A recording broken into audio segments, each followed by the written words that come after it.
I'm Joe Catalano with an AM Quincy news update for Monday, January 22nd. Two resolutions on the agenda for the Quincy City Council tonight. The first seeks a citywide review of the existing zoning codes. Councilors Nina Liang, Noel DeBona, and Richard Ashe and James Devine are proposing this resolution, saying a zoning review is needed because it hasn't been done since 1970, and since then, 295 amendments have been made. The resolution says with the new development in Quincy, a zoning review is needed as residents bear the brunt of the tax burden. The resolution calls on the administration, including the Planning Department, Planning Board, and Inspectional Services, conduct the citywide review of zoning codes and zoning maps.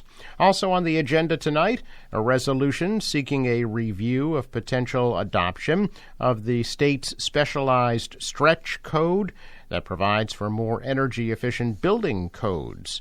City Council meets tonight at 6:30 at City Hall. A Quincy woman who ran for governor is now running for a state representative's seat.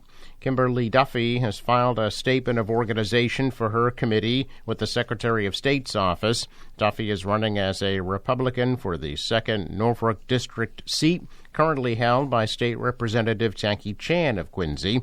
Duffy ran as a Republican candidate for governor in 2021. Duffy's campaign chairman is Stephen Tugas, who ran for Quincy at-large city councilor in 2017.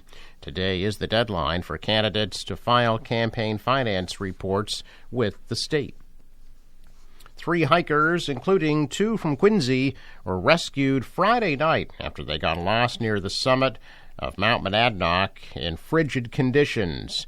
New Hampshire Fish and Game officials said their department was contacted by Monadnock State Park staff just before 5 p.m. about the lost hikers who were unprepared for the impending darkness and cold temperatures. The wind chill on Mount Monadnock at the time, 10 below zero. A rescue effort was immediately launched by members of the Monadnock State Park staff, Upper Valley Wilderness Response Team, and New Hampshire Fish and Game. The hikers were able to be reached by phone in order to help them find the trail and get below the tree line, with just minutes of daylight left to help them navigate. Once the hikers made it to the tree line, they were unable to continue since they didn't have lights.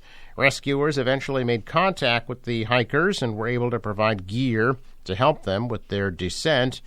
New Hampshire Fish and Game says the hikers were 63-year-old Ciaran O'Connor and 50-year-old Somjak Wirapit, both from Quincy, and 37-year-old Promthep Kangku from Thailand. O'Connor's condition deteriorated on the descent due to the exposure to the extreme cold and the hikers' lack of warm clothing. Rescue crews stopped to give warm fluids to O'Connor and help her warm up. Due to her lack of strength and exposure, rescue was determined the safest and most efficient way to get her off the mountain would be to carry her the remaining 1.3 miles. Officials said crews were able to assist Wirapit and Kangku down the mountain under their own power, arriving at the trailhead at about 8:30 in the evening. Authorities announcing on Friday they've identified 2 men who allegedly robbed a man with autism of over $100 back in August. 22-year-old Julius Houston Jr. and 20-year-old Antonio Taylor, both from Memphis, Tennessee, are wanted for larceny from a person and larceny from a disabled person, according to Plymouth police. On August 23rd, 3 men allegedly surrounded a Walmart employee with autism as he was waiting for a ride in the area of Colony Place. The men were aggressive panhandlers, according to police, and convinced the victim to empty his wallet and give them $150. An investigation led by Plymouth detectives led to the arrest warrants. A third suspect is still at large. Attorney General Andrea Campbell is putting the town of Milton on notice, saying that if they're not in compliance with the MBTA Communities Act after a town-wide vote next month, the state will take legal action to enforce the law. On December 11th, the Milton Special Town Meeting approved a zoning bylaw change to make their community compliant with the state's MBTA Communities Act.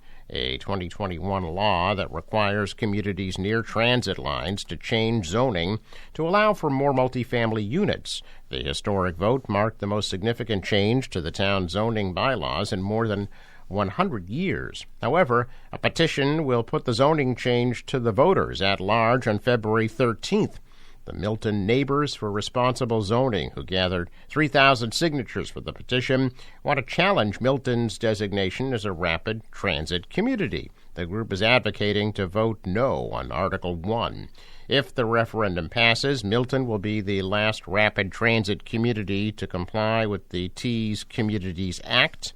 As of now, they are the only town to miss the end-of-the-year compliance deadline. The town of Milton told the state that their compliance would depend on the results of the town-wide vote. Check of business news this morning. Stocks are higher. The Dow rose 395 points. The Nasdaq's up 255. The S&P added 58.